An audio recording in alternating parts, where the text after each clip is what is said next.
tangu yalipoanza mpaka yanaendelea. Naamini ataendelea kulea kadri ambavyo tunaendelea zaidi. Shukrani sana jamaa wanapata kama timu ya aliyepata ni bora mashindano anaitwa Agustino ama Agustinho. Agustino kwa kipa bora mashindano. Haraka tuende kwa dada yetu.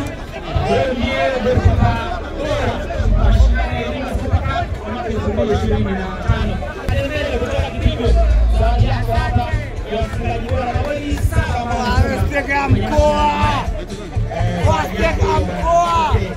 Sasa awesteka mkoa. Yes. Watampa sio zawadi yake. Okay, lazima jamani. Awe mtoto. Madaktari wa timu zote mbili za mchezo wa leo wa finali. Ana zawadi yao hapa. Tunaomba tafadhali waweze kupokea. Wanapokea chakula. Asante sana. Wawili mwenye thamani ya $100,000 kila mtu. Wanapokea shilingi 100,000.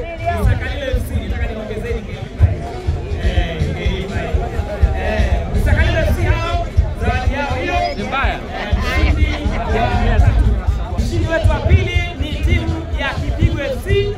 Hawa watapokea zawadi kutoka kwa familia ya Yasiringa. Wanapata mbuzi watatu wenye thamani ya $100,000. Kwa sasa wanapata pesa taslimu yenye thamani hiyo ya mbuzi $100,000, $300,000. Mshindi wetu wa Kipigo FC. Pia amefanya vizuri. Kikundi cha kushangilia cha Young Stars kinapata zawadi ya shilingi $50,000.